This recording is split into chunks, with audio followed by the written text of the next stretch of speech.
नमस्कार दोस्तों, मेरा नाम है अजीत सिंह और पैसा बाजार हब में आप सभी का स्वागत है। आज हम बात करने वाले हैं कुछ स्टॉक्स के बारे में। हो सकता है वो स्टॉक आपकी वॉच लिस्ट में हो, तो प्लीज इस वीडियो में लास्ट तक बने रहिएगा। हमारी सीरीज का नाम है टॉप स्टॉक्स टू वॉच। सबसे पहले हम बात करेंगे रिकॉर्ड तोड़ हीट वेव अलर्ट आया है इंडिया में, उसके ऊपर। फिर कूलिंग और अप्लायंसेस स्टॉक्स कौन से हैं और उन पर फोकस रहेगा, उन स्टॉक को थोड़ा डिस्कस करेंगे। फिर अदर स्टॉक्स अपडेट देखें किनको क्या ऑर्डर मिले हैं और क्या अपडेट आई है। सबसे पहले record heat wave alert in India को थोड़ा समझ लेते हैं। तो मार्च का पहला वीक था, उसमें रिकॉर्ड हाई टेम्परेचर दर्ज हुआ है लास्ट 50 ईयर्स में, जो सबसे ज्यादा है। दिल्ली में टच किया है 35.7 डिग्री सेल्सियस, जो कि इससे पहले का 1999 का रिकॉर्ड हाई है इनका 34.8 डिग्री सेल्सियस। हरियाणा की बात करें, टेम्परेचर गया है 6.2 डिग्री सेल्सियस, जो कि नॉर्मल है। हिसार में 36.3 डिग्री सेल्सियस, तो यहाँ भी ज्यादा है। कुछ एरियाज में टेम्परेचर 37.5 डिग्री सेल्सियस तक की गया है। तो इससे पता चल रहा है जो गर्मी होने वाली है वो थोड़ी अच्छी खासी गर्मी होगी। इसका इम्पैक्ट क्या होगा हीट वेव का? हीट वेव का इम्पैक्ट ये होगा कूलर। 2025 में स्ट्रॉन्ग मानसून था, 2026 में उम्मीद की जा रही है हार्श समर, मतलब कि बहुत ही ज्यादा गर्मी पड़ने वाली है। इससे क्या होता है, एयर कंडीशनर, कूलर्स, रेफ्रिजरेटर और इलेक्ट्रिसिटी, इन तीन चार चीजों की डिमांड बढ़ जाती है। एज अ रिजल्ट हम बात करें अप्लायंस कंपनीज और पावर यूटिलिटी, जिनका स्ट्रॉन्ग बिजनेस बिजनेस में काफी अच्छी ग्रोथ आती है समर सीजन में।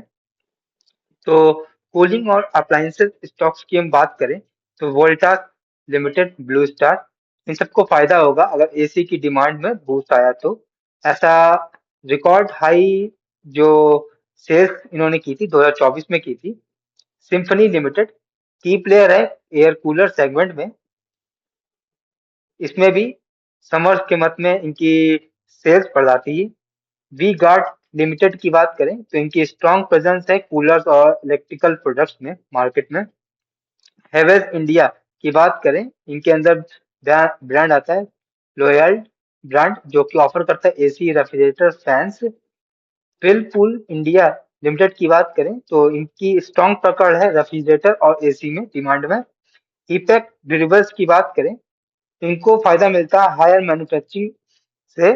अगर डिमांड एसी की बढ़ेगी तो ऑपरेटिंग मार्जिन भी इनके सप्लायर्स के बढ़ जाते हैं। अब हम पावर सेक्टर्स की बात करें, जो सारे अप्लायंसेस होते हैं, मतलब एसी, कूलर, रेफ्रिजरेटर वगैरह, ये सब चलेंगे किससे? बिजली से। तो बिजली की डिमांड भी बढ़ेगी। Higher cooling demand increase electricity uses, जिससे फायदा होगा टाटा पावर को और अडानी पावर को। यही दो कंपनी है जो मेनली स्टॉक में मार्केट में लिस्ट है। अदर स्टॉक स्पेसिफिक अपडेट की बात करें, राइट्स लिमिटेड, इन्होंने जीता है 45.18 करोड़ का ऑर्डर वेस्ट बंगाल पीडब्ल्यू से, जो कि बेस्ट प्रोजेक्ट है। टेक्निकल लेवल की बात करें, इनका सपोर्ट है 200 का और रेजिस्टेंस लेवल है 220 से सिर्फ 230 का।